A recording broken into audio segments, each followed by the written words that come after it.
Permintaan khusus dari Bapak Presiden terus berjalan, komitmen itu yang nomor satu tentunya. Beliau juga menyampaikan bahwasanya agar kita tidak lelah dengan apapun yang terjadi di depan nantinya seperti itu. Aku Gilang, Pak. Gilang. Gilang. Asal dari mana Gilang? Bandung, Pak. Bandung. Kamu? Bisa, Bapak. Iksan. Dari mana? Bandung juga, Pak. Oh, ini Bandung semua. Rifki dari mana?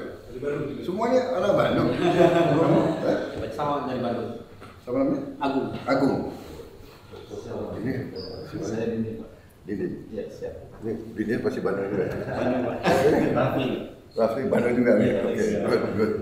Terima kasih. Jadi Alhamdulillah sih hasil pertemuan dengan Bapak Presiden terhormat, kami mendapatkan beberapa insight yang jelas dari pengalaman beliau yang sudah melanglang buana untuk mengabdikan diri untuk Republik ini.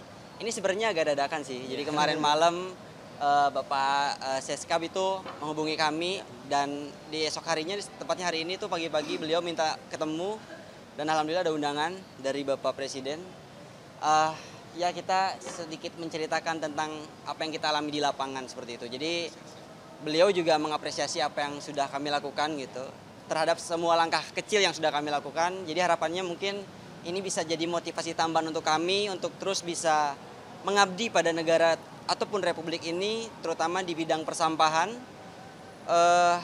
Harapannya dengan adanya undangan ini itu bisa menjadi contoh ataupun pengingat untuk seluruh pemuda yang ada di Indonesia agar bisa lebih aware, agar bisa lebih lagi peduli terhadap lingkungan, karena lingkungan juga yang memberikan kita kehidupan gitu. Jadi kita setelah ini ingin mencoba untuk memanfaatkan energical yang masih dipunyai oleh para pemuda Indonesia untuk lebih semangat lagi, untuk bisa lebih mencintai lingkungan lagi dan mengajak teman-teman sebayanya untuk kompak dalam mengatasi masalah sampah. Kira-kira demikian. Apa? Permintaan khusus dari Bapak Presiden terus berjalan, komitmen itu yang nomor satu tentunya. Beliau juga menyampaikan bahwasanya agar kita tidak lelah dengan apapun yang terjadi di depan nantinya seperti itu.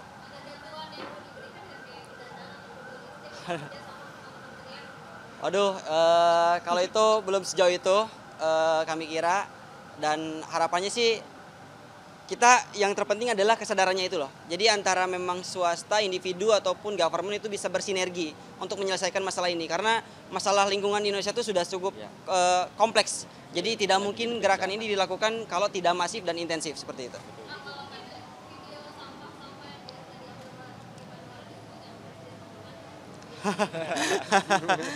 Ada yang expect, ada yang nggak expect gitu. Karena beliau juga tadi sempat cerita tentang masa mudanya, bahwa beliau juga sering berlatih di Sungai Ciliwung ya tadi kalau nggak salah, bahwa pada saat masa muda beliau sungainya masih pada bersih-bersih, sedangkan pada saat kita muda saat ini itu sungai udah hitam, berubah.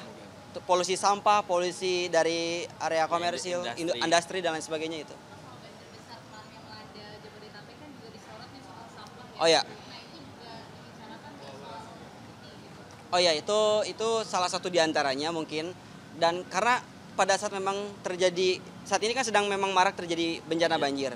Dan indikator utama banjir itu bukan hanya soal sampah, tapi ada alih fungsi saluran air. Itu jadi dua indikator utama kenapa banjir selalu melanda kota-kota besar seperti itu. Jadi memang untuk menyelesaikan masalah ini butuh keseriusan dan sustainability. Jadi nggak bisa kita menyelesaikan hanya karena banjir gitu. Tidak banjir pun kita harus cegah itu sebetulnya. Seperti itu.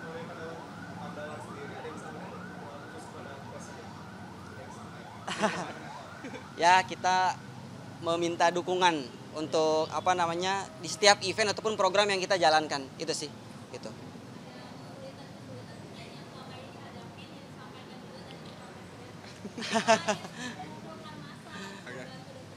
Ya, sudah ada beberapa poin yang kita sampaikan, kesulitan-kesulitan ataupun masalah-masalah yang selama ini kita alami di lapangan, kita coba sampaikan kepada beliau dan alhamdulillah hasilnya positif. Dan mungkin nanti ada beberapa hal yang bisa jadi lebih membantu kita pada saat di lapangan. Mungkin kita tidak bisa sebutkan. Ya mungkin itu salah satu diantaranya, itu yang paling basic, masalah perizinan. Karena setiap sampah yang kita angkut dari sungai itu kuantitinya banyak. Jadi kita harus kirim dengan surat izin, seperti itu. Itu sih. Insya Allah. Aja nanti ya. Insya Allah itu bakal ada, tapi let's see aja lah. Nanti pokoknya gerakan itu memang kita dedicate for this country lah. Maksudnya kita bener-bener mau bener-bener all out dan totalitas untuk masalah persampahan Indonesia, itu aja sih. Sebuah gerakan ya, insya Allah. Kejutan, Kejutan berarti. Ya itu mungkin bisa dilihat aja nanti. Ya mungkin Satu kegiatan sih. jadi ada satu activity dengan skala yang masif yang memang bertujuan untuk mengatasi permasalahan sampah dari hulu ke hilir. Itu aja sih garis besarnya. Seluruh Indonesia. Pengennya masif kalau kita gitu. Apalagi beliau pastilah gitu. Karena ini sudah menjadi isu nasional. Itu sih. Kira-kira.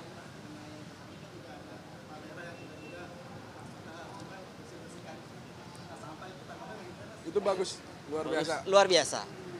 Kita selalu apresiasi individu manapun yang mereka benar-benar mempunyai niat ataupun keinginan untuk bisa menjaga lingkungan, mencintai lingkungan. mencintai lingkungan. Gitu.